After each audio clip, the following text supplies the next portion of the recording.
Hi, I'm Rachel, and this is my AM reading video for Monday, October 20th, 2025. I'm deciding in this month, after a couple of months of just one video to wrap up my reading for the month, to go back to 3 videos that I'm going to see if I can cram into these next 10 days, apparently.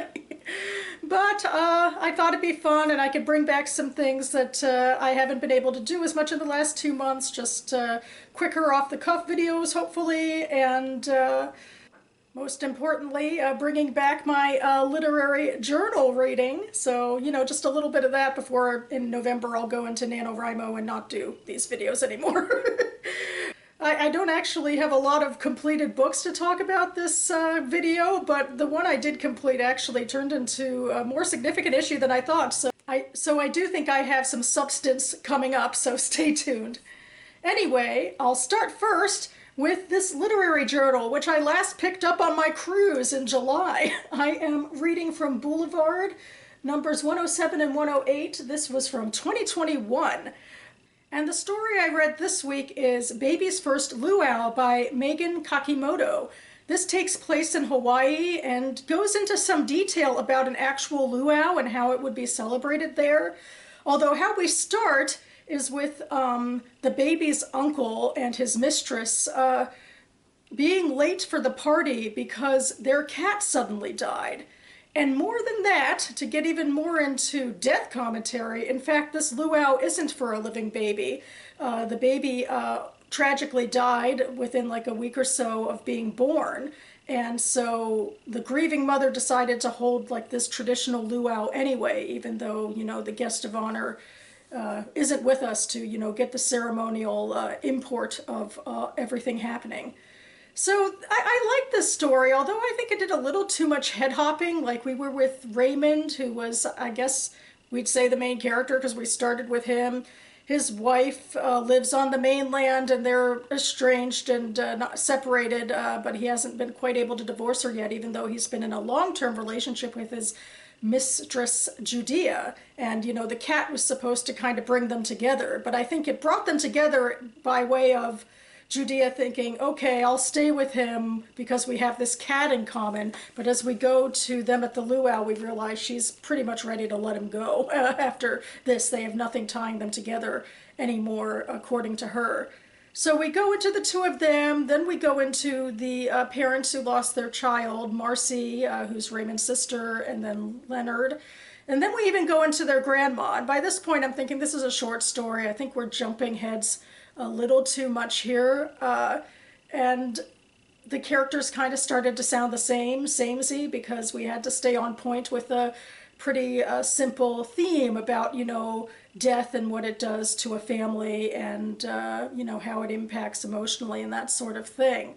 And just, I don't think there was a lot. Like, as I was reading, I think I enjoyed it, but then I'm thinking these characters kind of don't have a lot to differentiate themselves, and I kind of wish she'd head hopped a little bit less. But still, there were lots of interesting details about the luau, and I thought if she'd stuck to, you know, 1 or 2 character head hopping maybe, they would just say interesting things about how they are approaching this situation.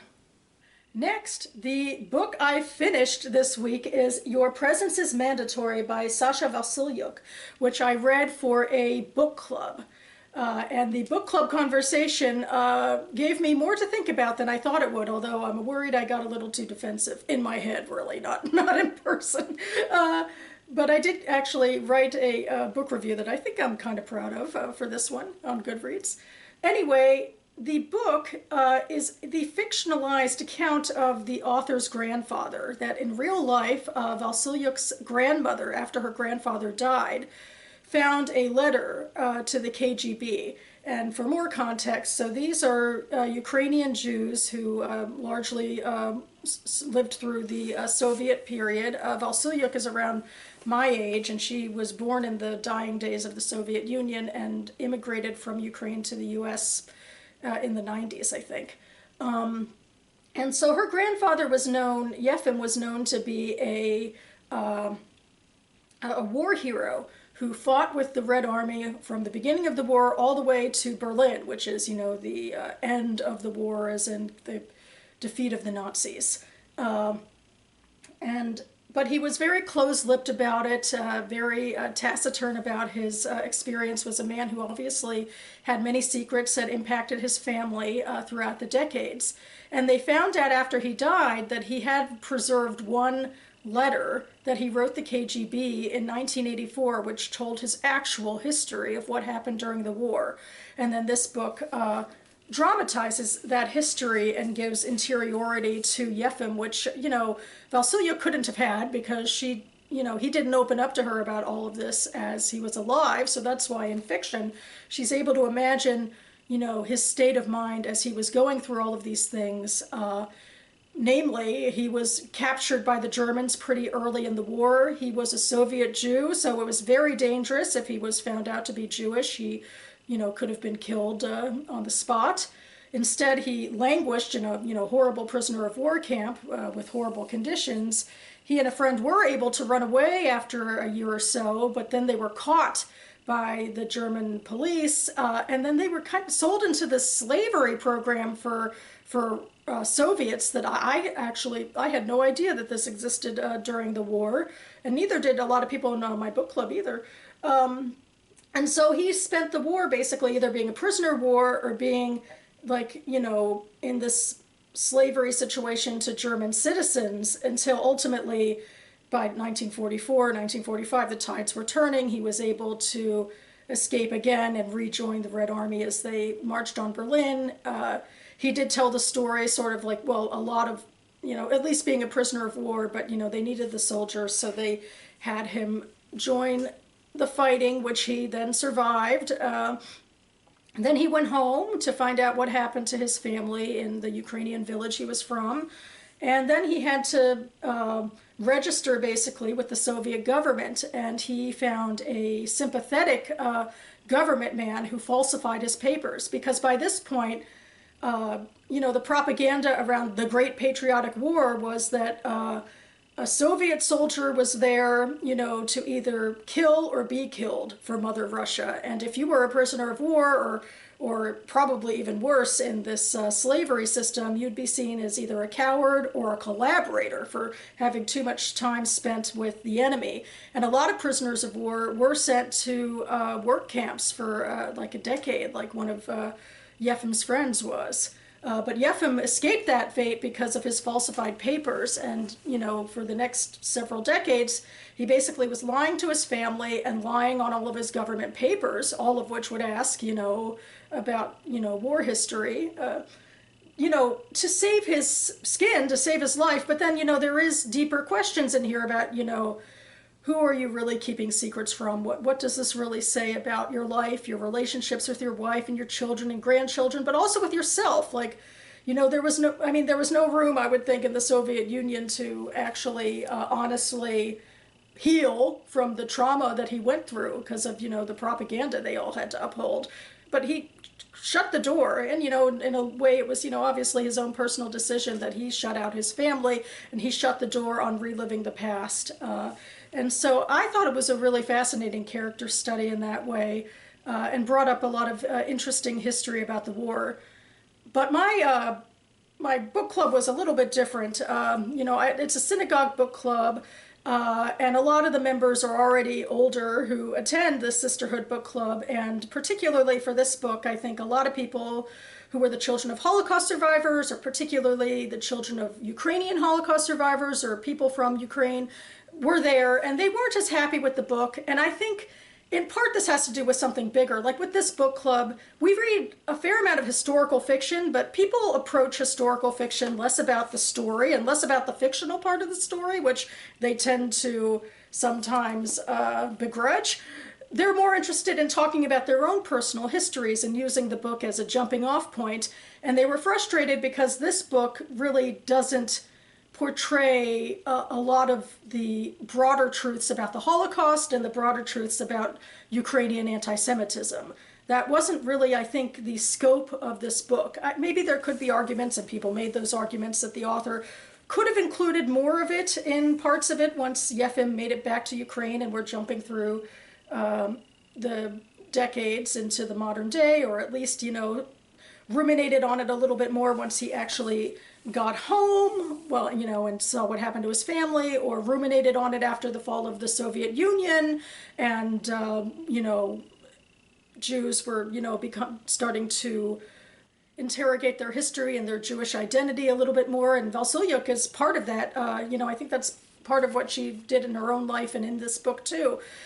My camera shut down on me. Maybe it didn't like all of my whining, but basically I'll just start again with the fact that, you know, the book club, you know, they're more into the nonfiction historical side, so they didn't like that this was not a more broad explanation of the Holocaust in here and of the anti-Semitism. They didn't even like, some people didn't like that it was awarded by a Jewish book group for an award because they're saying that this history just isn't Jewish enough, that, you know, these characters didn't identify with their Judaism. Judaism to them was basically something to be feared on a government form, another way to be discriminated against by the Soviets.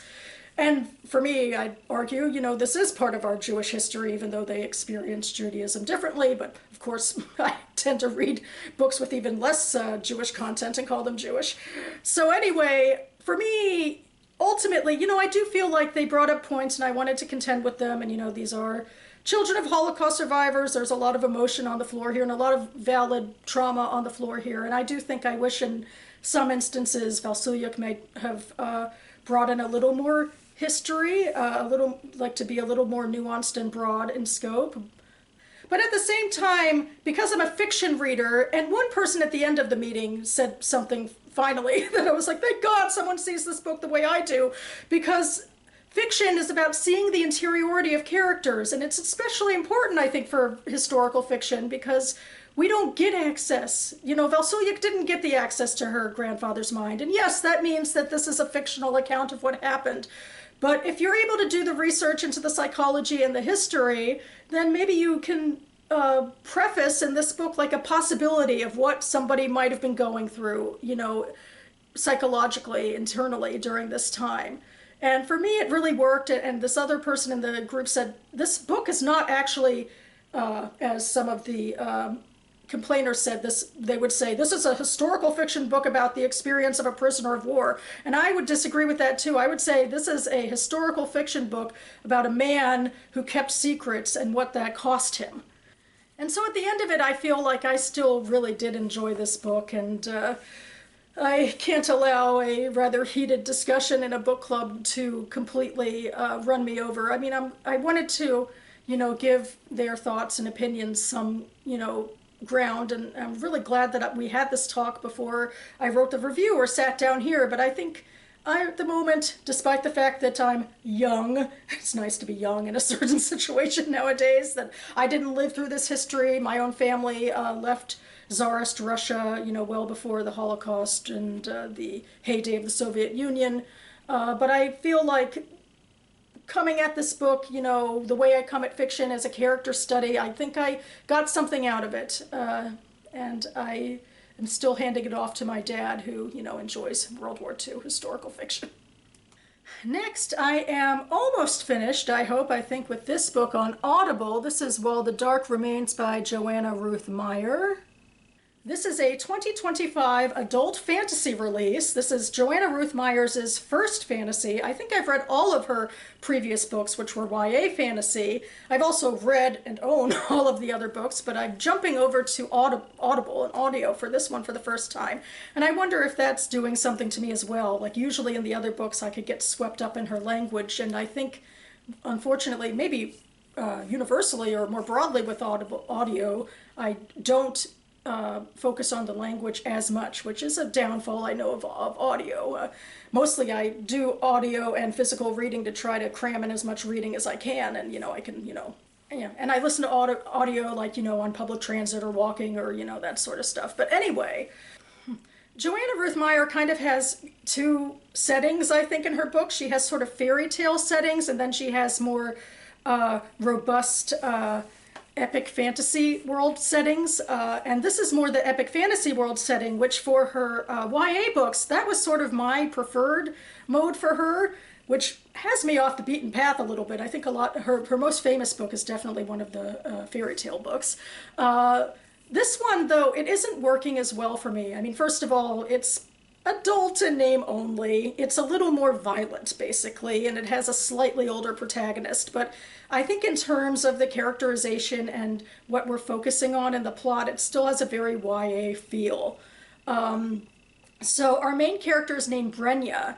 She is a Saskian, I believe, who spent most of her formative years from about 10 to 18 or 10 to 17 as an imprisoned child performer in a neighboring kingdom called Tenebris, performing for the pleasure of this very evil king, King Callias.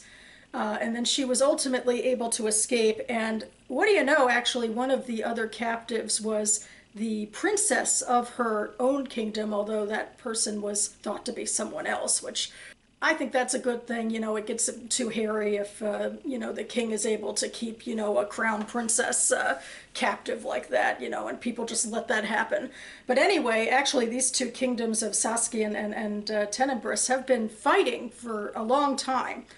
And ultimately, so Saga, the princess, and Brenya are able to escape, and they get back to, you know, the castle of their own kingdom. And Brenya's family is nowhere to be found. It's obviously, this is something I think that we'll find out a little bit more about at the end.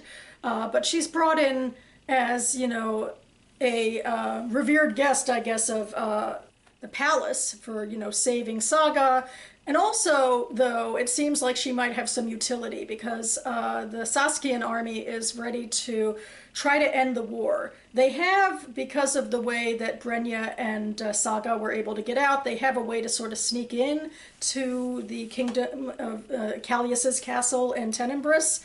And they want to send Saga's brother Vil and Brenya to Tenebris to pretend they are negotiating a ceasefire and a treaty, and basically to stall him and keep his attention off balance while the army storms in to overthrow him and give Vin that kingdom.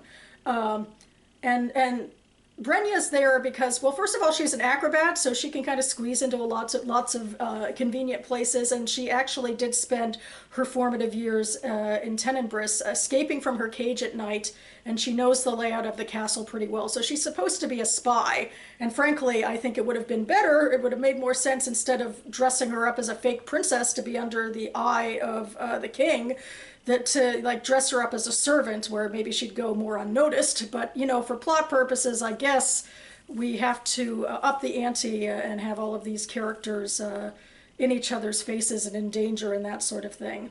I think that, you know, I usually like Meyer's world building a lot, and she has a lot of complicated world building in here too. There's gods who have different powers and mythologies associated with them, although I think I'm focusing less on that in this book. The more interesting backstory about the Saskians is that apparently they are an offshoot of another kingdom that has magic, and the Saskians now don't have magic. And there's questions about genocide and who was genocided. And I just feel like, I mean, I'm really brushing over it very quickly, and frankly, it's not the center of the story. But for me, those would be much more interesting questions about, like, you know, looking into the history of those two kingdoms and, you know, who they are to each other versus this King Callias in Tenebris, who he just seems such a one-dimensional evil character, and Tenebris feels really kind of weak too. Like, it's just sort of like a warlord reigning over his greedy warlord land. It just doesn't have as much dimension as I would like. I have a lot of questions about why all of the other players have allowed this system to go on. Like, why does he have this much power, this like evil, greedy king who, he even has a son who has magic, and instead of, you know, doing the smart thing of raising his son up in his image to help him, he berates his son and makes him into an enemy. So the man is an fool, although a lot of megalomaniac leaders have been fools, but I think in general we can kind of see more how others in power kind of boost them up, and in this case we don't have that. So I don't know. You know, this is adult fantasy fiction, and I feel like my adult fantasy questions aren't really being answered. We are spending a fair bit of time on a love triangle. And so, you know, I don't like being this dismissive. I knew Joanna Ruth Meyer very briefly at a NaNoWriMo sort of video community, like years and years and years ago. And so, you know, I followed her, and I have respect for how much work it takes to, you know, create these worlds and these books. I don't think this one is doing as much for me as most of her other books, but I will report back on the ending. And my final book I just started is The Bells by Lacey Dunham, which was also published this year, only about a month or so ago. I went to the debut event and talked about it in my book haul video, last book haul video, because Lacey and I were part of a writing group together as well, an in-person one years and years and years ago. So I was also following her on social media, and this is her debut novel. So this is Gothic, Southern Gothic fiction. I'm in early stages of it. It started with a prologue, which I'm not quite sure. I guess it's supposed to set like an atmosphere. We're in the school. It's a girls' college called Bellarton in Virginia. And the prologue sets up the fact that, you know, girls go to Bellarton to, you know, get an education, like, and to be smart, but mostly to get husbands. But there's also like this spooky you know, undertone of girls who go missing, and that there's maybe some danger here. And I don't know, I guess it's setting up an atmosphere, but frankly I'm more interested in getting into the story, which I have now started the next couple of chapters. I think the first chapter I read, where we're following Dina in 1951 when she's a freshman at Bellarton. She's arriving, and you can tell she's already off her game, that she, unlike these other girls from, it seems like, a well-to-do background, she comes from a working-class background. Her grandmother was a servant, and so Dina doesn't have much idea of what to do. Like, she gets to her dorm room, and she's trying to struggle with her newly mammogrammed suitcases, and this other snooty girl is saying, the help will do that, and all of that. And this introduction to Ada May, the other girl, it's just like full of snootery and power plays. So that stuff, definitely, that's intriguing me a lot more. And so yeah, I hope to finish this one also very quickly and report back. And that about covers it for me now. I'll see if I can leave more information about all of these books down below in case you're interested. I hope to be back on this channel in the near future with my AuthorTube video. This is a monthly video I make based off of J.D. Archer's questions that he thought up with his writing group, again, years and years ago now, and I'm going through them chronologically. There is a siren going on outside, and I am almost out of battery, all signs that I should already sign off. If you have any thoughts about book club experiences where you are going against the grain, or maybe your thoughts about what historical fiction is supposed to do, I'd love to hear about them. Because it's a rich, meaty subject, definitely good fodder for BookTube. But for now, thanks so much for watching, everyone, and I'll see you next time.